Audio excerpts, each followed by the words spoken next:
good friend. Ibrahim Mukasa is my name. I'm with my brother Hamza. Tuli wano Cape Town, of course. Naye embeera nzikaka munyo. Hamza osobola okusemberako kwano. Nile Buganda ne bamuyita Musa. Musa yatuleese eno. Assalamu alaikum. Salaam. Eno badiyise batya Ocean Channel. Camps Bay Beach. Ocean. Okay. This side is ocean.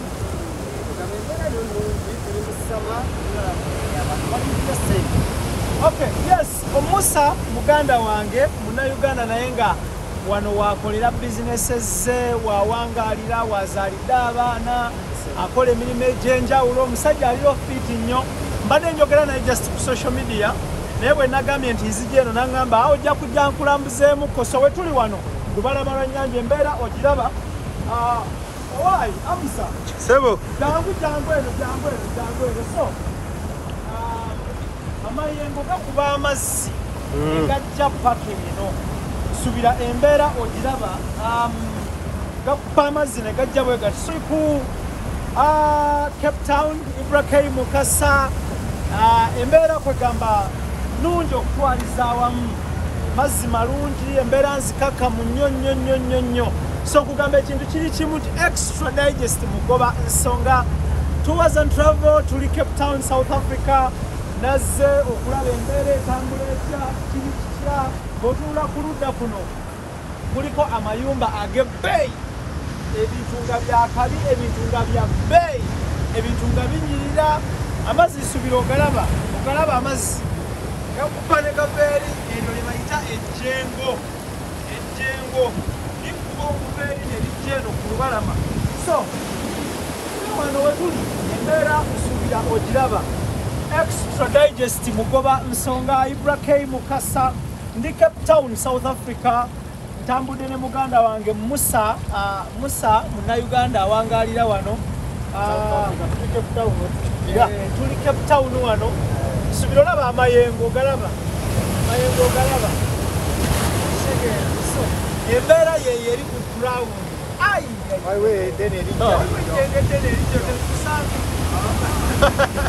Oh my goodness.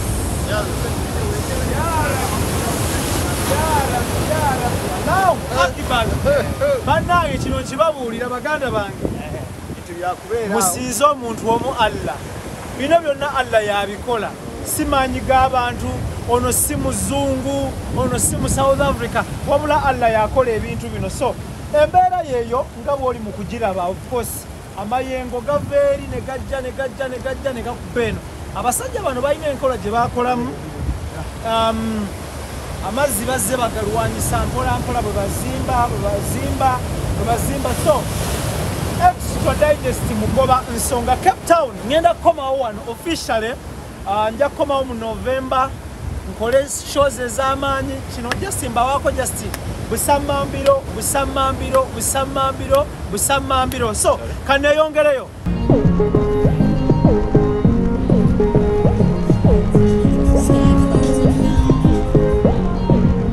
Okay, ogamba otya ali mu kutulaba akadde kano. Ibrahim Mukasa is my name. Ndi South Africa, ndi Cape Town eno. Tuline muganda wange Musa kulaba nga buli kimu kitambula bulungi nnyo. Of course nze kola kye bayita site survey. Inshallah nja kuba nkomawo wano nkukolera show eyakabi ennyo. Inshallah mu November oba December kuba nkomawo wano tukole show eyakabi extra digest mugoba nsonga. Buli kimu kibeere nga kitambula bulungi nnyo. Tuli Cape Town. Of course embeera nnungi nnyo, embeera nzikakkamu, buli kimu kitambula bulungi nnyo.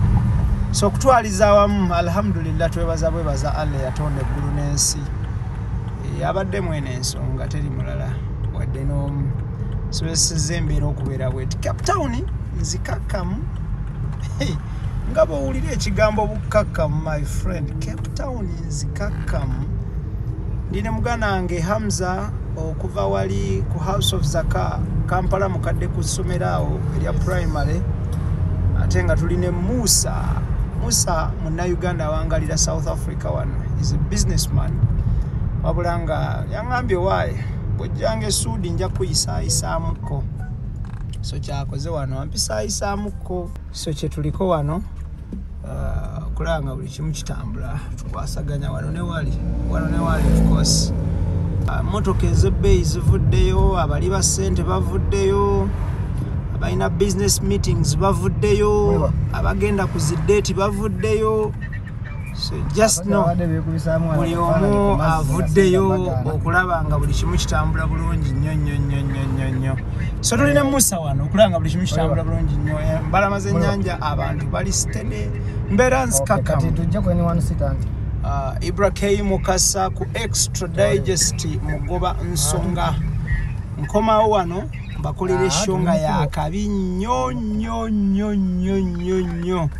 naye nga akadde kano nsazeewo just mbasampulingemuko kiri kitya kitambudde kitya Sweden tujja, Denmark tujja, South Africa tukomawo, Dubai tujja kuddayo, Qatar tujja, Qatar so Almeridian Ventures Limited ngenda Qatar buli kimu kitambule bulungi so embeera yeeyo nga bw'oli mu kugiraba buli kimu kitambula bulungi my friend so nkugamba ekintu kiri kimu nti ku Extra Digest mugoba nsonga the biggest online TV tuli wano Cape Town South Africa omuzungu yakolera abaddugavu ensi n'agijjako omukono n'agibawa wakati mu kusika omuguwa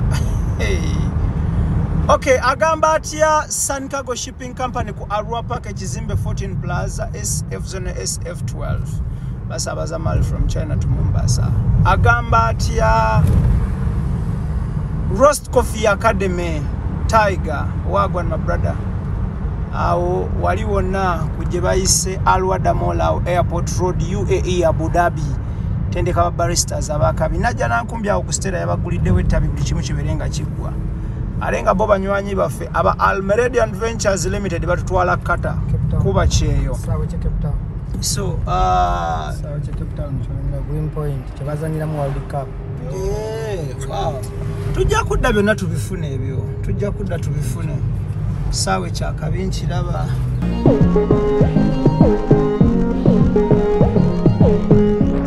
town eno okulaba nga buli kimu kitambula bulungi nnyo so tuli Cape Town wano muganda wange Musa asazeewo atuyiseeyiseemu Allah yabakolera ensi bano simaanyi gaabwe sikwagala kwabwe sikusaba kwabwe sinteekateeka zaabwe wabula Allah yabikola byonna Mwenyezi Mungu Allahu Akbar oh my goodness so yembeera eyo tuli Cape Town ate bw'obeera eno Pretoria toyoya Johannesburg toyoya Soweto toyoya Sandton toyoya oh my goodness East London toyoya ate bano akawani kaddala bino byaddala Extra Digest mugoba nsonga tours and travel tujja komawo wano tulabe nga buli kimu kitambula bulungi of course ne just tubawamu kofiiru wano ne wali fiiru wano ne wali to get the vibe to feel the vibe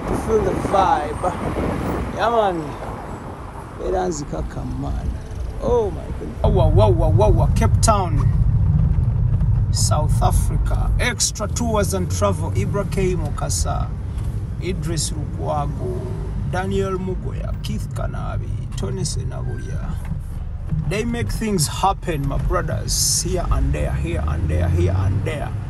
so Extra Tour and Travel okay ogambo tia ali mukutulaba akadde kano Ibrahim Mukasa is my name ndi South Africa ndi Cape Town eno tuline muganda wange Musa kulaba nga buli kimu kitambula bulungi nnyo of course zekola kye bayita site survey inshallah nja kuba nkomawo wano nkukolera show eyakabi ennyo inshallah mu November oba December kuba nkomawo wano tukole show eyakabi Extra Digest mugoba nsonga buli kimu kibeerenga kitambula bulungi nnyo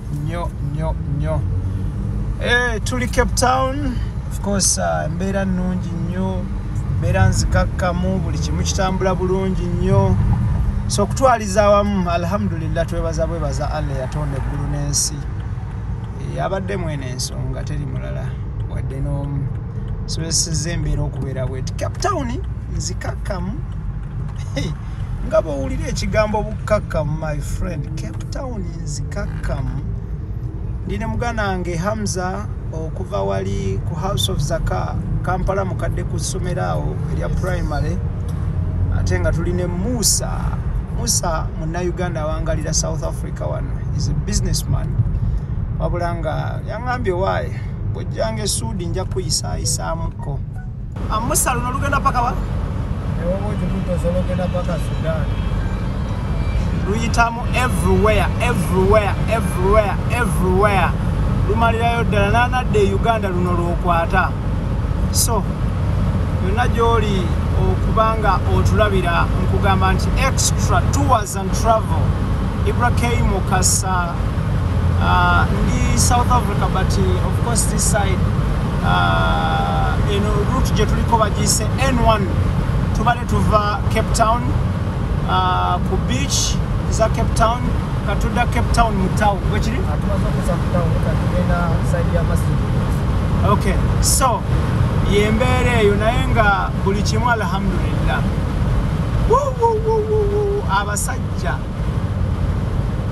abasajja batereza ensi yaabwe buli kimu kinyuma buli kimu kya ddala so yembeera eyo ekiri ku ground kyekyo nsubira okirabye era okiraba Extra Digest mugoba nsonga the biggest TV online TV East Africa and the rest of the world chakabi nnyo nja kubaleetera of course South Africa in detail yeah. So eno ye Nalubaale yeno ye Isimba ye Kiyira awo bageneratingira amasanyalaze g'abano ne gabuna wonna tuli ku highway speed tudduka 2+ tekuli boda tekuli tukutuku tekuli wa bigere tekuli nte weesalira tekuli mbuzi wezisalira tewali nti ate awo abaana b'essomero basala nedda highway speed 2+ ng'emmotoka ekaaba so Extra Digest mugoba nsonga Ibrahim is my name tuli wano Cape Town tugenda kufuna ku kyakulya wano tuli ne Hamza tolera abantu salamu assalamu alaikum warahmatullahi wabarakatuh ndi wa Ibrahim Mukasa tuli Cape Town man wenyini man tugenda kufuna kyakulya straight away ate ncha man tuddemu tuzunge Musa sebo babuzeko nganze Musa from Cape Town tuli wano ne bakulu baffe bano man tubatambuzaako mu kibuga mpola tuyitaayitamu man balabe ku bwakabi ate fe bwe tuli obba tuwasa buli we baagala. Okay, so ye nteekateeka eriwo tuli ku Extra Digest mugoba nsonga Ibrahim Mukasa Daniel Mugoya Keith Kanabi Tony Senabulya Idris Lukwago bonnawe bali tuli mukola enteekateeka ekomawo wano officially tukole a big show Extra Tour and Travel just naagadde kuba samplinga muko kulaba ekintu kitambula kitya tuline Musa of course is my good friend my brother kulaba nga tukwasaganya embeera wano ne wali so ye embeera eriwo South Africa there we are right now so mugamba mutya muli mutya embeera egamba ki kitambula kitya nja kubamba updatinga ku nsonga ez'enjawulo kulaba nga buli kimu kitambula bulungi mbaagala nnyo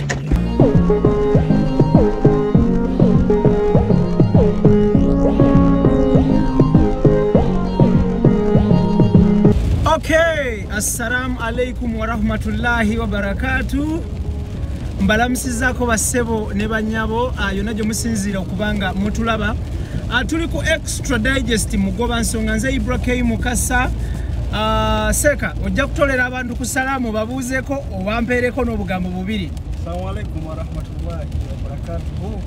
Wa alaikum assalam wa rahmatullahi wa barakatuh. Bannaye mbalamusizaako mwenna abali eyo gye mutulabira yonna tuli wano n'omukulu Ibrahim K. Mumulaba tuli wano naye. Tuli Cape Town. Tuli ku mirimu gya busiraamu. Kikulu nnyo ekyo. Gya busiraamu yazze kuweereza Allah. Naye nga kyakabi. Alhamdulillah. Nina muganda wange wano nja kumusaba asembereko abatolere ku salaamu n'ajja tyawo. Assalamu alaikum wa rahmatullahi wa barakatuh. Wa alaikum salam wa rahmatullahi. Bannaye balamusiza kunyo mwenna abaliko. Nino omukulu Ibrahim Mukasa musajja ono mwagala nnyo. Neyaziza nnyo. Njagaza nti musiraamu kyekisingira ddala. Mashallah. Buli kyakola kyonna nkyagala ku ekyo. Thank you so much. Okay, Ajati. Tutolere ku salaamu obuuze ku nsi eno. Assalamu alaikum. Oli otya? MC Oli bulungi? Mwebale kujja tukyalira. Alhamdulillah. Mwebale kundabirira. Mwebale na kutu hostinga n'abasiraamu be twatambudde nabo. Banaye mwe musinza abazze okutuleetera ekigambo kya Allah. Mwebale nnyo. Mwebale nnyo bye mutukolera ne bye mututuusaako. Alhamdulillah. Banange bantu baffe tubaagala nnyo. Tuli wano. Bagamba tetumanyi na byakwogera byatuweddeko. Amina. Naye mwebale kutulabirira. Mwabasinze munnaye mwebale kujja. Abakulu bano boolaba bat hostinze Cape Town. Twazze ne Supreme Mufti ne tujja ne Sheikh Bossa Salim bakota ne muganda wange Hamza owa House of Zaka. Bano bat hostinze muganda wange Siraj nampe essaawa wano njagala gibalaga. Omanyi abantu mubeereeyo tubagamba ekintu kya time. Omusajja yaŋŋambye ebirala byonna mbikole naye nkuume nnyo obudde. Naŋŋamba omuntu nga takuumye budde ensi ekulema obudde. Keeping time. So my brother Siraj yampadde essaawa eno naŋŋamba nkuume obudde ate n'atakoma okwo nampa ne ssente ya wano ng'ezitowamukko nnyo muze Kampala awo. Ku lw'ebyokwerinda n'embeera y'edduniya omuwendo gwa ssere sijja gwatula naye ng'ezitowamukko Kampala awo ezitowamukko era Kampala awo essente eyo gikuwa either oteekwa okuba ng'olina omulimu gw'okola ne offisi gy'olimu nga y'amaanyi naye omuntu ozikuwa obuwi nti nkusanze ku street kikaluba mukoso. Basajja basiraamu basajja baagala obusiraamu batadde mu busiraamu. Bano batadde mu busiraamu e South Africa. They have invested their money mu busiraamu.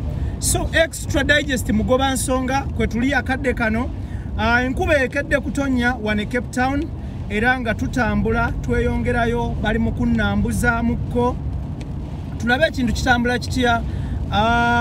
Bakoze ebintu ebyenjawulo okulaba nga mu butuufu we feel at home era we tuli wano embeera gye tulimu tugamba bugambi nti lwakuba amateeka gajja naye twalikoze overstay naye amateeka tugamba nti bayo beriggwako katuddeyo. So it's a beautiful family. Bano ba Luganda actually. Bano abaami ababiri ba Luganda. Banna Uganda bawangalira South Africa. Naye nga balina investments e Kampala. Of course sijja kubagenda mu nnyo olw'ebyokwerinda Kampala yatabuka. Kampala yatabuka ayinawo gwe banyiga. Atalinawo gwe baagala okusanyukira. So embeera eyo nkugamba nti Extra Digest mugoba nsonga tuli Cape Town.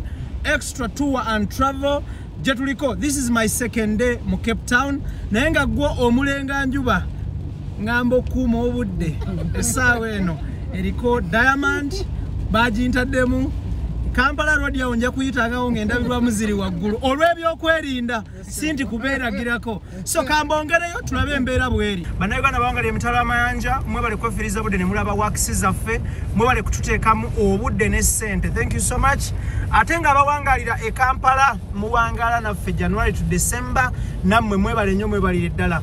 Extra Tour and Travel ku Extra Digest mugoba nsonga tuli Cape Town, South Africa. Twaflyinze okuva gye twabadde Johannesburg ne tujja Cape Town. Those are roughly 2 hours ku nnyonyi.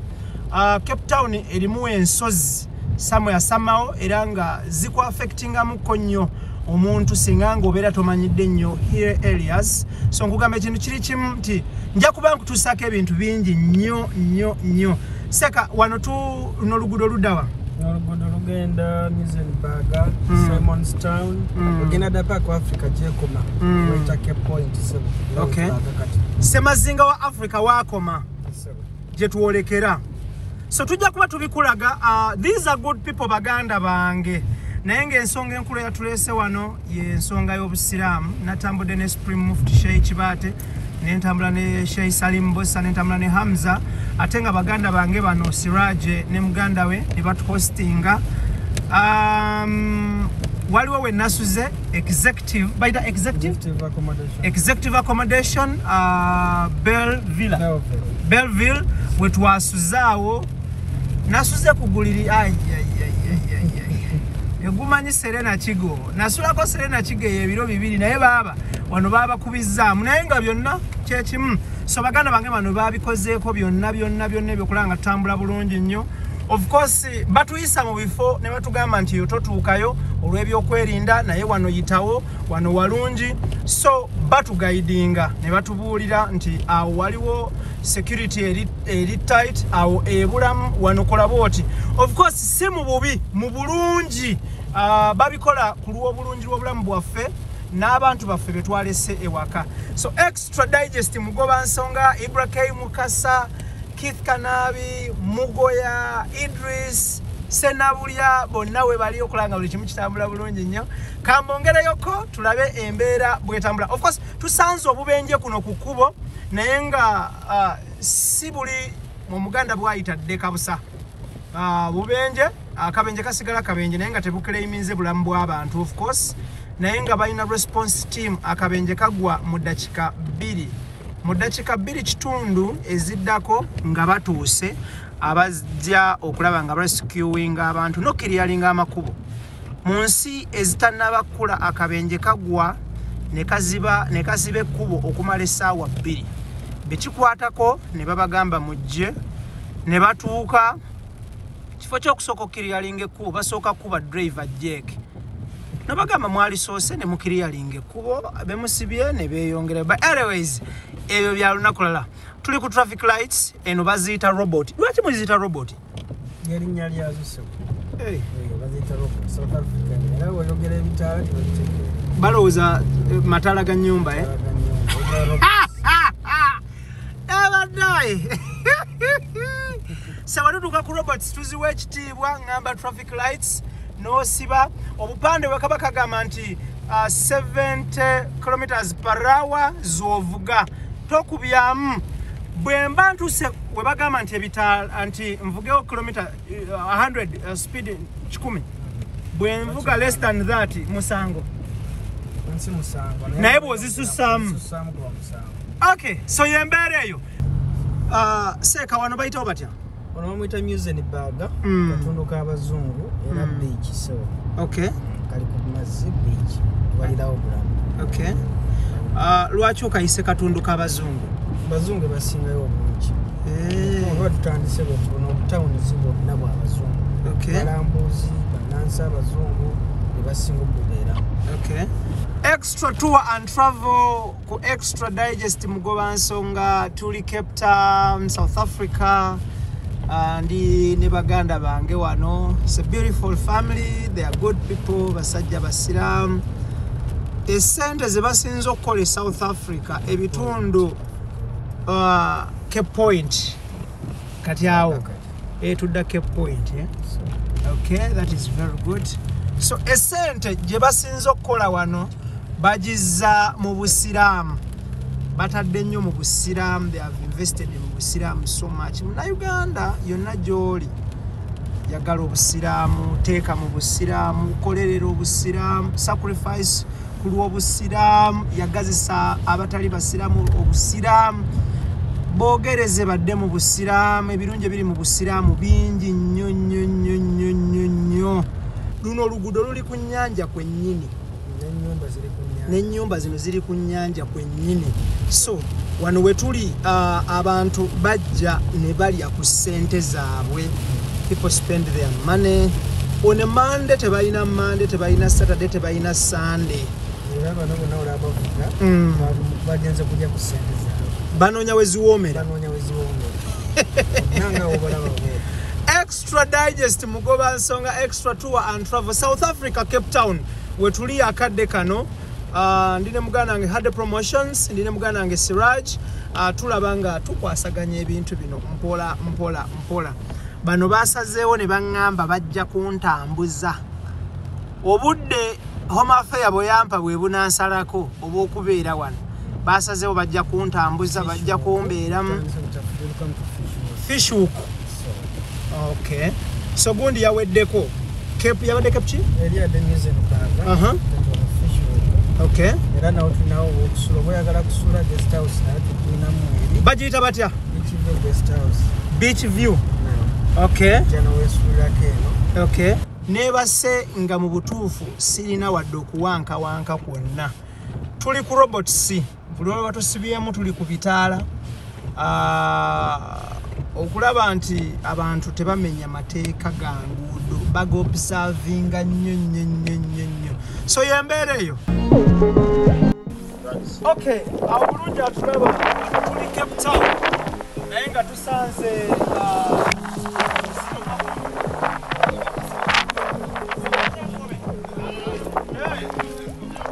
so tusanze enkobe Ibre jakusika gye tusanze wano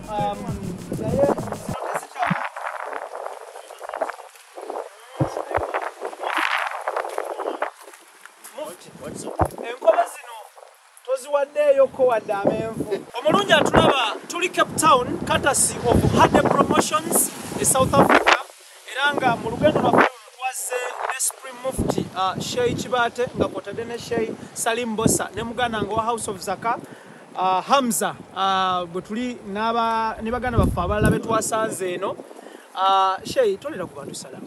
Assalamu alaikum wa rahmatullahi wa barakatuh abalungi bana Uganda mwena abatulaba.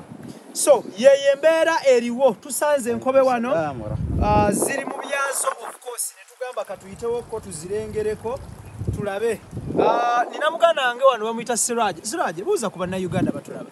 Assalamu alaikum wa rahmatullahi wa barakatuh. Thank you. Supreme Mufti.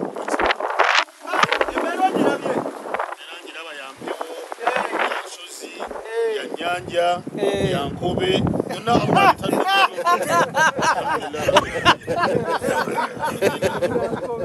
embeera yankobe akonkagadde nnyo akasembyeko akembeera yankobe tulira ku bannayuganda salaamu abatulaba emitala w'amayanja. Assalamu alaikum wa alaikum salaam wa rahmatullahi wa barakatuh. Hello. Okay, mulungi atulaba tuli ku Indian Ocean. Twatambudde ne basheyi bazze kukola Danasa South Africa era nga omulimu guno bali mu kugutambuza bulungi nnyo. Bannayuganda bawangalira emitala amayanja mbakubiriza okubunya enjiri y'obusiraamu oba osobodde oba oli bonna kikole. Sheikh Salim Bossa ne Supreme Mufti betulina abaina of course okulaba nga buli kimu kitambula bulungi nnyo. Bantadde ku lugendo luno ne baŋŋamba nti otambudde nnyo mu by'amasanyu tambulako ku by'eddiini. So yembeera eyo katutambulamuko kati nnyo tujja kubaddira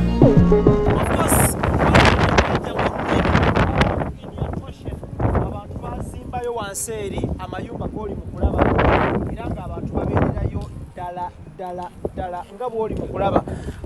Mufti embeera eno tufunamu kyakuyiga ki? Nokola ekisooka kutya Allah subhanahu wa ta'ala ate omuntu otegeere nti Allah bajja okusiima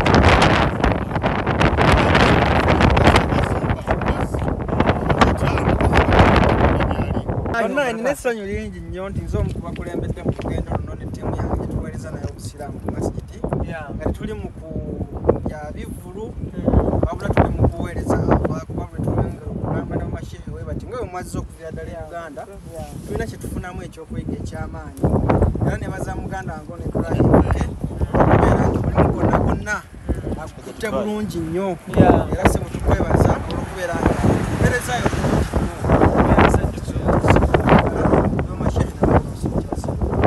Extra Digest mugoba nsonga Ibrahim Kasage manya gange yakadde kano wotulabira wano tuli Cape Point Table Mountain National Park, Cape of Good Hope, wetuli akadde kano.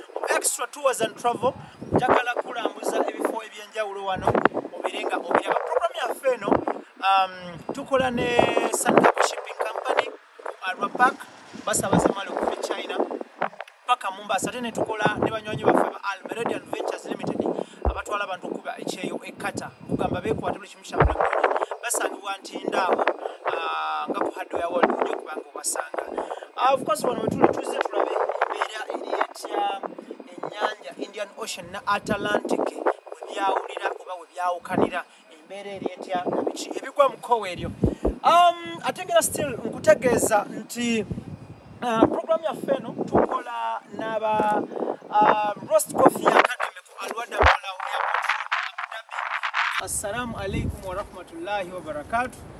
Abalungi abatulaba abasebo ne bannyabo, tuli eno Cape of Good Hope, Table of Mountain National Park, South Africa, Cape Town, gye tuli. Of course, ekyatulese wano twazze ku Dalasa, South Africa, naye nga work without play makes anyone a dull boy. So ne tusalawo bakama baffe CEO Hadde Promotions, Mwami Hadde, n'agamba nti mwewale kubuulira kigambo kya Allah, naye ate mufunewo kaakadde mwenyole muko wano ne wali Spring Mufti mumulengerawo anekaanekanye ebitundu 15 ku buli 15 ate nga Yeshai Bosa yagambye kabeere casual this time round. So tuli nabo Hadde wubira ku bantu taata. Waliyo step. So on camera kuliko Hamza ajja kugeta atya bwana ayambuka mu Livansi tulabenga. So embeera yeno tuli ne baganda baffe bano bana Uganda bawangalira South Africa bat hostinze okulanga buli kimu kyamu. Tuli mu lusozi eno tugenda ku edge oba ku point Africa wekoma weyawulira Uganda Muslim brothers and sisters South Africa betuli nabo of course tugenda Uganda we manya South Africa oba Africa wekoma weyawulira wakati wa Atlantic ne Indian Ocean bwekuli.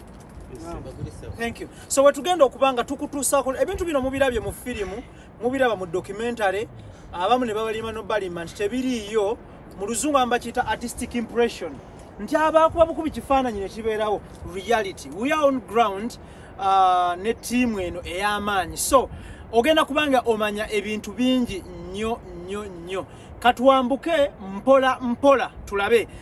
Kamera ketuve mabega ate nate tulabe kibeera kitya Mufti Wanyiso gwona atukulembera mutaata twekulembere tukwata wano wonna watuuka. Okay, so embeera gy'oli kulaba akadde kano nsozi kibira naye kikwewuunyisa nti abasajja baayooyootayo nnyo galinga maka ga muntu. Ensi ezimu oba ebitundu ebimu otuukayo nga bagamba ayo teri asulayo ne bw'otayonjayo. So yembeera eno gy'oli kulaba akadde kano essaawa eno tuli South Africa. Of course bano baasetinga ensi yaabwe ekulowoozesa bali Europe basigaza kimu nti bali mu Africa. So yembeera eyo extra tour and travel extra digest ogoba nsonga era nga akadde kano tutuuse waggulu ku lusozi yennyini wotulabira wano. Of course okusinziira ku bamanyi okusinziira ku bamanyi batulaga nti eno oba olaba Brazil, eno oba olaba bibuga ebyenjawulo and many other places weno Africa Semazinga wa Africa wakoma mu South Africa wetuli wano ku edge era nga edge eri Africa gyemalirayo ddala gy'oli mu kulaba eri. Extra tour and travel Ibrahim Mukasa gemanya gange wano wetuli of course tuli ku nnyanja oba amayanja amanene wakati wa Atlantic Ocean ne Indian Ocean wetuli akadde kano era nga nkugamba ekintu kiri kimu nti extra tour and travel tunulira ebifo ebyenjawulo ebyakabi mu byakabi embeera bwolaba wano nzikakka munyo tuli on the top of the mountain on the top of the cliff waggulu awasemberayo ddala nja ku invitinga Sheikh Bosa mu dakiika nga 2 ayogereko ko n'abatulaba of course ku mbeera eno Sheikh experience yo wano eri etya guno mulundi gwa kumeka ng'ojja wano kisookera ddala gwe mulundi gwange ogusoose Yes, sir. okutuukako mu South Africa Yeah. ate nenfuna omukisa munene tuyiza ebintu bingi Yeah. kubanga tusobodde okutuukira ddala Africa wekoma Yeah.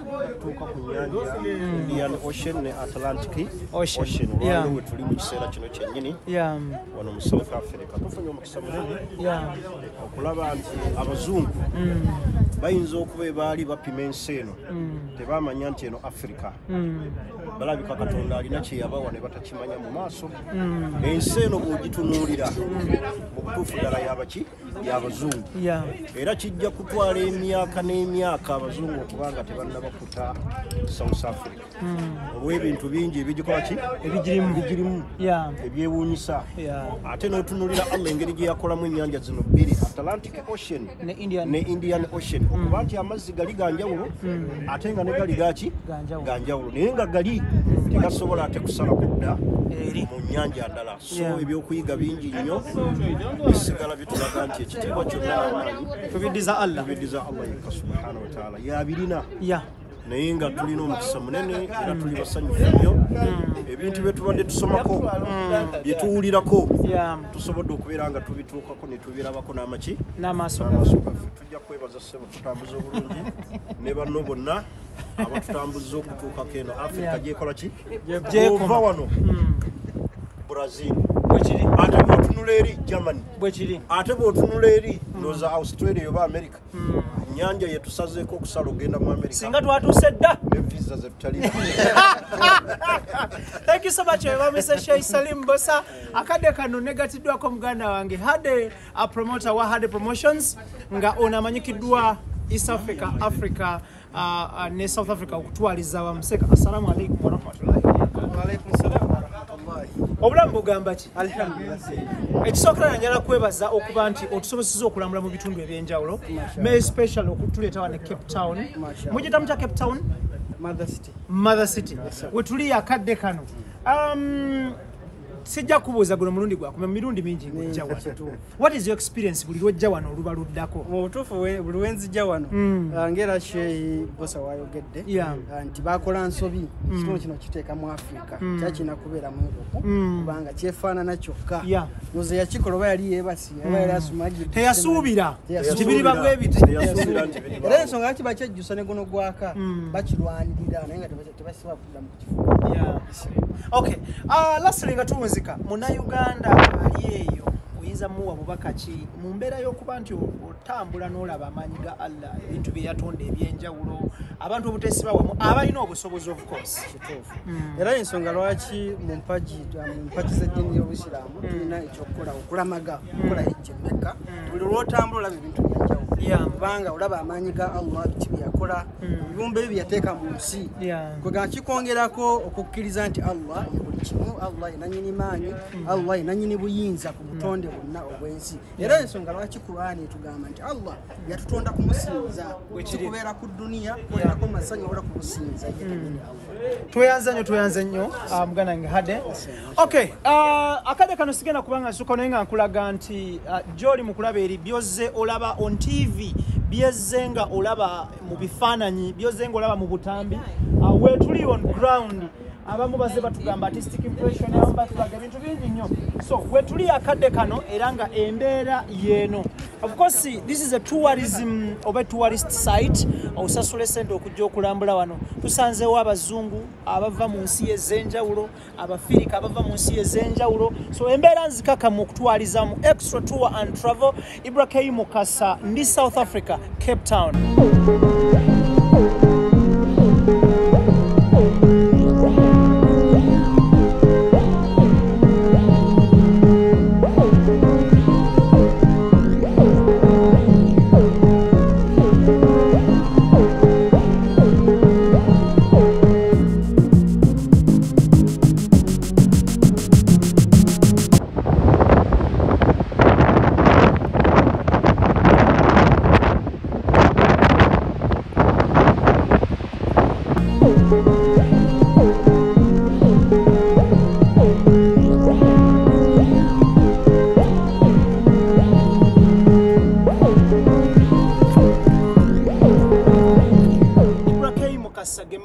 ndi ku Extra Digest Mugoba Nsonga. Thank you wherever you're watching from. Thank you San Cargo. Thank you Almeredian Ventures. Thank you so much Diana Farm. Thank you so much House of Zaka Old Kampala Primary School. Mwebale nnyo mwebale ddala. Thank you so much Hade Promotions. Thank you so much Roastia Coffee Academy. Show your feel, of course, tukola n'abakabi mbakabi okuli Roast Coffee Academy abasangibwa ku Alwada Mall abateka mu sente ate nga sisobola kwerabira kugamba nti Almeredian Ventures Limited bakutwala kuba kyeyo ekata basajja bakabi company ya kabi legit authentic ate nga still sisobola kubanga nerabira okutegeza Dynafarm batunda products ezakabi era nga basangibwa kololaawo ekimu kitambula bulungi nnyo.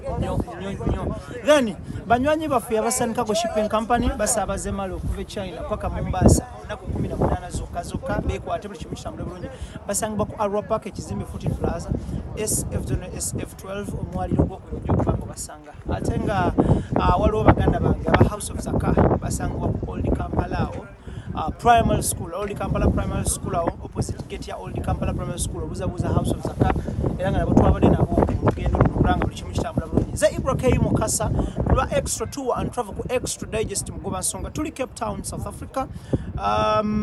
Special thanks to Idris Rukuwagu, Daniel Rugoya, Keith Kanabi, Tony Senaulia. Then to my main man Alima Wali Kalanda Lugo, Aliao Pretoria and Johannesburg, we are Simba Makanda. Thank you so much. Njala Kobaza Bentambo Denabo, Baganda Bangaba, Muslim brothers and sisters in South Africa, Moriba Kabi, Njala Kobaza Bana Uganda Bangla in South Africa, Chakabi, new Extra Tour and Travel, Tuliku Cape from Good Hope.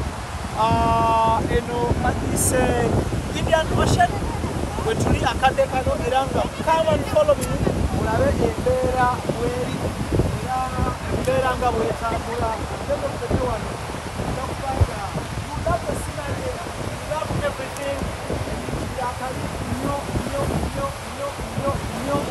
So tuli ku Extra Tour and Travel Ibrahim Mukasa emanya gange embera nga bwogiraba wano mazzi yalina kuba naleeta eno kubalama lw'ennyanja oli okulaba wano ate nokete tusigala tugamba ekintu kiri kimu nti Allahu Akbar Allah w'amaanyi nnyo nga bw'okiwulira amayengo gakubba okuva kuli ne gajja paka eno nga bw'oli mu kulaba wano mugamba nti Extra Digest Mugoba Nsonga Ibrahim Mukasa gemanya gange tuli South Africa tuli Cape Town tuli ku lubalama lw'ennyanja amazzi gakuba ne galeeta paka ddala eno nga bw'oli mu kulaba ssaawa eno tikatiga n'amayengo gajjira ddala paka wano era nga bino byonna twebaza Allah eyatonda eggulu n'ensi Allah w'amaanyi. Extra Tour and Travel tuli South Africa Ibrahim Mukasa gemanya gange era nga nkugamba nti embeera wano y'amaanyi nnyo bw'okyuka n'otunulako eri olabira ddala nga ekintu ky'amaanyi ekintu kya ddala ebintu by'amaanyi bya ddala nnyo nga bw'okiwulira amazzi mayonjo amazzi mateefu lubalama lw'ennyanja Indian Ocean Atlantic Ocean so kugamba ekintu kiri kimu Extra Tour and Travel Ibrahim Mukasa is my name tuli wano subscribing ku Extra Digest Mugoba Nsonga following ku Ibrahim Mukasa following ku MC Bratako Gatageja era nga embeera gy'oli mu kulaba wano eyo embeera nzikakkamu embeera nungi nnyo amazzi gano nga bw'oli mu galaba wano ate nokete kugamba ekintu kiri kimu bw'ofuna obudde tambulako oyite olabe nga bw'oli mu kulaba wano embeera bweti bweri era nga kugamba ekintu kiri kimu owaani kino kyeŋŋamba abantu ekyo bweri bangambye galimu omunnyo kituufu galimu omunnyo so yeyo embeera muli ku Extra Digest Mugoba Nsonga Ibrahim Mukasa gemanya gange of course ngenda kubanga mbaleka shaya amazzi galimu omunnyo kyebatugambye kituufu gali salty nnyo yamani soko bandagireko embeera eri kyuko balaga embeera eri yeah.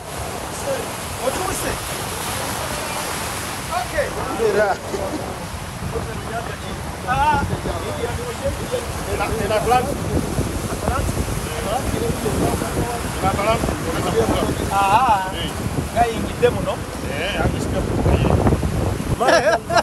yaltaqiyan ennyanja bbiri zisisinkana naye bainahuma barzakun la yabghiyan waliwo ejjiji ejjiji eryo erigaana ennyanja amazzi gano ag'omunnyo okwetabika mu mazzi agataliimu muki munnyo buno bwonna obuyinza allah yabwesigaliza ate bwoba otunuulidde ensi yonna maapu y'ensi nga bwe yakula ekitundutundu erisingako obunene mazzi kitegeeza nti allah subhanahu wataala ennyanja zino kiyama ngegenda okutuuka ensi allah agizingeko ennyanja zino zagenda okukoleeza bufuuka omuliro mwamaki w'amazzi n'amaanyi gaazo tulira amaanyi allah ge yassa ku mazzi senga allah asalawo okuzingazingako ensi eno amazzi gokka mu bitonde byalina gasobola okusaanyawo ensi kubanga bwotunuulira amaanyi agali mu mazzi gano tunuulira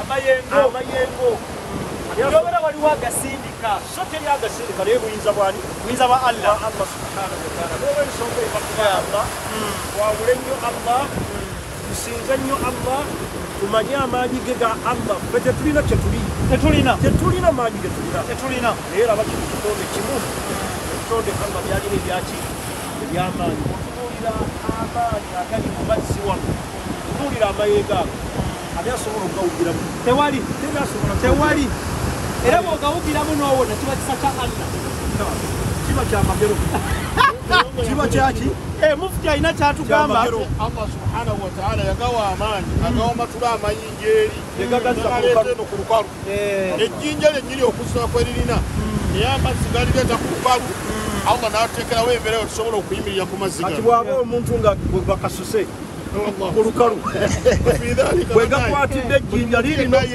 obunene amanye amaanyi ga allah kubanga kino kyanjawulo nnyo tweyanza nnyo tweyanzege mwebale nnyo mwebalire ddala Cape of Good Hope South Africa Amil yatwegaseko akadde kano Amil assalamu alaikum warahmatullahi wabarakatuh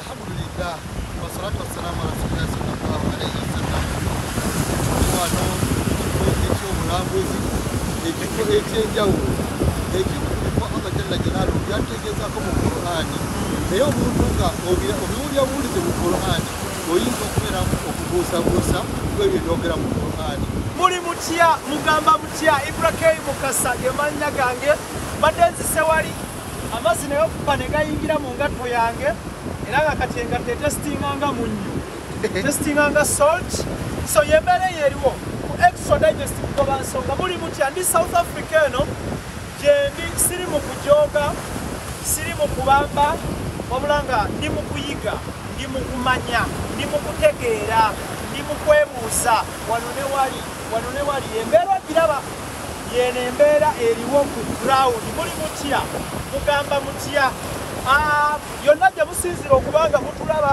bagamba ekintu kiri kimu kugoba nsonga so yembeera eriwo eyo allahu akibaru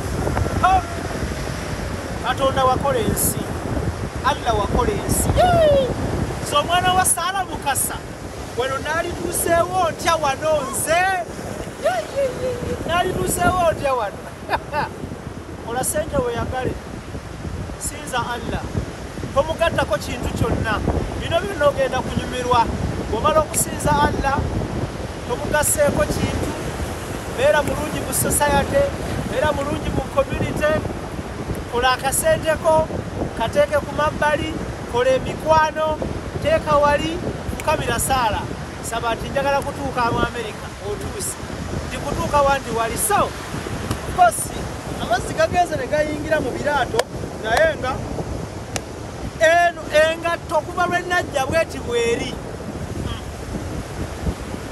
teri wadde ettosi wadde ettaka so okugamba ekintu kiri kimu abaana bange Alpha Abiram Mariam Isma Halima I love you so much my children nazzeeko n'abaana babiri, nina abaana bangi, nazzeeko na babiri. Next time ngenda kutambula ne Halima ne Mariam, oluddako ntambule ne Isma, nja kutambula n'abaana bange inshaallah. Omwana wange agenda ku university, Mariam agenda ku university. Saba Allah amuteeremu obwangu buli kimu kitambule bulungi, naye nga Allah wakola ensi eno. Anyways, kambaleke nkyaliyo eno nnyo nno, nkyaliyo nnyo ku mulimu gye nkolera Spark TV NTV. Baŋŋambye genda owumule, okoze ebbanga, oli w'amaanyi, oleese numbers, show wagizza engulu, abalabi beeyongera, wali neŋŋamba waali aba Exodus mugobazi ne baŋŋamba genda ojooge. Siri mu kujooga, siri mu kubamba, wabula nteerereza kimu Allah. So kale kanzije nkyaliwo nnyo wano nnyo nno. Akadde kano of course gye tuli ene Cape Town, tuli mu kulambula tuyiga n'okumanyi. Akadde kano negativako Sherukenge ne muganda wange benja okusaba bababuuze kuba tujja tutandikamu order bweti, tujja kutolera abantu salaamu banyago dentudeeri dentusembeeshi. Okay. Assalamu alaikum wa rahmatullahi wa barakatuh. Abooluganda mwenna. Wa alaikum assalam wa rahmatullahi wa barakatuh. Amanya gange nze Samu Basuma gamba kuma Komasi Masaka. Uganda musajja muna Uganda bonna gatulira abantu bonna abo. Mama wange ajake anamuleme baganda bange Hussein Yusuf Kasosega mwenna Saudia. Toyanze nnyo, toyanze. Muganda wange tolera abantu salaamu beyanjulire. Assalamu alaikum wa rahmatullahi wa barakatuh. Mbagala nnyo baganda bange mwenna. Amanya nze Kayole Ismaila Kiseka, mutabani wa Mugezi Jamada Kiseka, muzzukulu wa Yusuf Kayole agalamidde ku ttale Kyanga Lukunjiri, muzzukulu wa Asmani Damulira agalamidde ku Lukunjiri ku ttale Kyanga, ne musajja wa Lugava asibuka Lukunjiri. Amina. Era mbagala nnyo baganda bange mwenna mwenna, era ntumira Abannayuganda mwenna, senga wange mwenna abooluganda, ab'emikwano, nammwe mwenna abakuumira ku mukutu guno, mwebale nnyo. Ono Masjid Tawhid Cape Town. Thank you. Of course bano be bamu ku bakulembeze b'obusiraamu mu South Africa, but omwami Sherukenge imam w'omuzikiti Masjid Tawhid Cape Town. Kwanyude bulungi Sheikh. Assalamu alaikum wa rahmatullahi wa barakatuh. Wa alaikum assalam wa rahmatullahi wa barakatuh. Nange neesiimye okubanga mwabikyazisa bulungi. N'essanyu eringi ennyo, tubasanyukidde ate twagala baganda baffe abatulaba bamanye nti tubaagala nnyo, era eno gye tuli tetutudde butuuzi wabula tukola emirimu gya Allah subhanahu wa taala, ate tulambula ku nsi n'abala yatugandi fasiru fil ardi, mutambule tugende ku bitundu ebirala, mulambule ensi mutegeere Allah kyabaagaza kuba nti tukwesinza. Kandi tubaagala nnyo. Amanya gange bitwa Muhammad Mukenge, mutabani wa Muhammad Kibirige, ate ng'azaalibwa mukejjange Ibrahim Kasule Amwegweero Mukasa. Nze kennyini omusajja w'omulenzi abangi mumanyi nga Muhammad Tabule, batumiddeko omulenzi awo mu kibuga, batumiddeko nnyo, netumirako omuwala wange Suura Okulya, bakyala bange bonna, mukyala wange Hanifa Nabatende, netumirako mukyala wange omulala owokubiri ayitibwa Nuuru Namiro, ate nensembyayo mukyala wange ayitibwa Nabukeera Shamira. Era mutumiddeko Ow'Engali, era mbagala nnyo bannange mwenna, nsaba Allah abasaasire era tubaagala nnyo. Allah yasomesa atya ku kulambula. Okulambula Allah atugamba nti fasiru fil ardi, mutambule mulambule ensi musobole okutegeera. Ate bwe munaategeera mulyoke mumutye, kubanga awo mujja kuba mumaze okulaba amaanyi ge Allah ebitendo byonna era mujja kufuna okufumiitiriza nti mazima Allah yalina okusinza. Kale tweyanze nnyo tweyanzege muganda tutolere ku salaamu.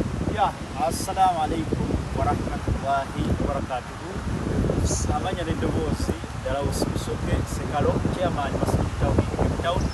Abagenyi baffe bonna abazze okukyalirako nga lugendo lukulembeddwa Spring Mufti wa Kimuli Sheikh Salim Kosa nga tuline munnamawulire waffe Ibrahim K ne mukadde waffe Hamza House of Zaka Kampala mukadde awo wamu ne bamashekhe abalala abagoberedde kuva e Pretoria ne bashekhe bange aba Masjid Tawhid.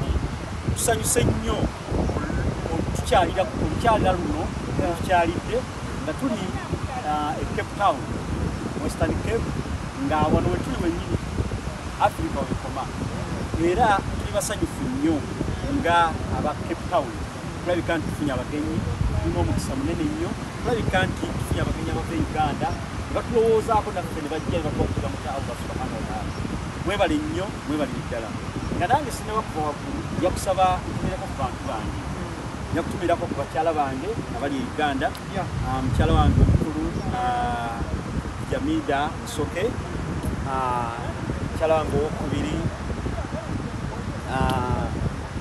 ng'osikatiddemu awo ndwaki kuba okubiri osikatiddemu sesikatidde bonna mbatumidde n'abaana bange bonna Zainabu Namutebi nawe bano be banseseza zisitera kuseka kale mwenna batumiddeko era nsaba Allah bankumire wamu n'abantu baffe bonna abali Uganda inshallah taala. Abali mukutulaba abatuuliza mwenna amannya Yiga Muzamiru tuli ne bannaffe bano bannamawulire tusanyuse nnyo okulaba nga batukyalidde kwa ne Cape Town. Basanyufu nnyo essaawa eno tuliko wano Cape of Good Hope awe tusobola okulaba Allah engeri gyakolamu ensi eno amazzi we geeyawukanira obuyinza bwa Allah era nga twatambudde nga ttiimu batusanze wano mu Cape Town nga abasiraamu ababeera mu Cape Town wano. Tuli basanyufu nnyo okulaba nga twakyazizaako abagenyi abakulu ennyo okuva e Uganda Mufti okutwaliza awamu okubeera nti twakyaziza basheekhe baffe ab'ebitiibwa nga Seeka Salim Kosa n'abalala Seeka Hamza bonna twafunye essanyu okubeera nga tubalina wano. babadde baŋŋamba oli munnamateeka neesiimye okulaba amateeka ga practicingira South Africa oba mu Uganda? South Africa wagasomera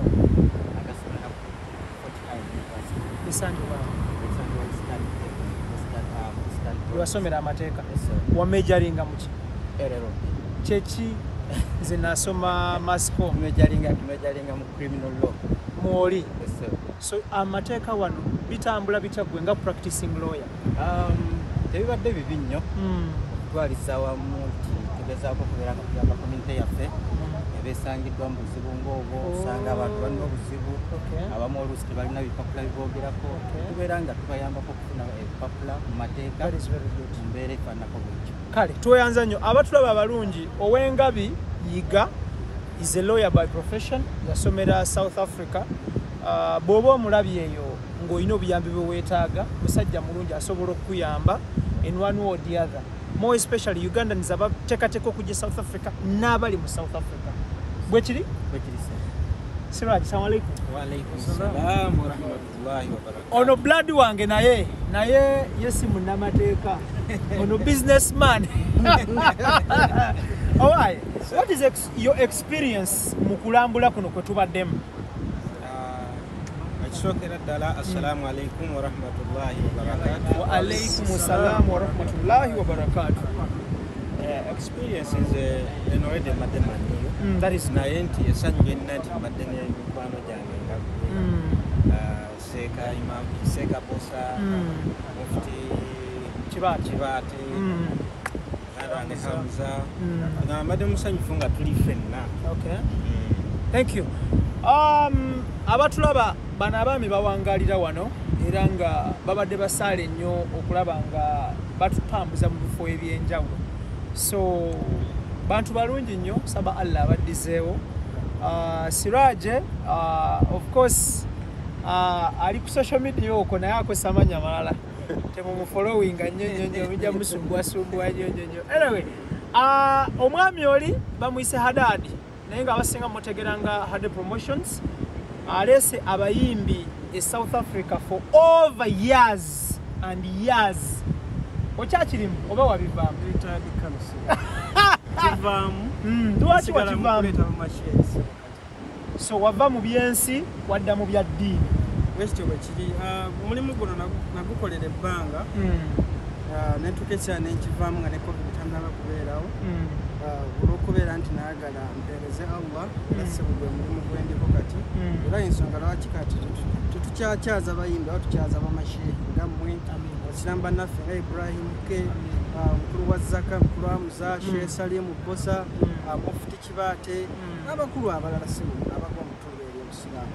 Okay. Kale tweyanziza nnyo of course yakyusamu yali aleeta bayimbi kati aleeta bantu bajja kusomesa ddiini n'okubunyisa obusiraamu mu Southern Africa oba South Africa. Webale nnyo obudde bwo mpozesa okwongerezaako katono ku nsonga eyo ndi mu tours and travel.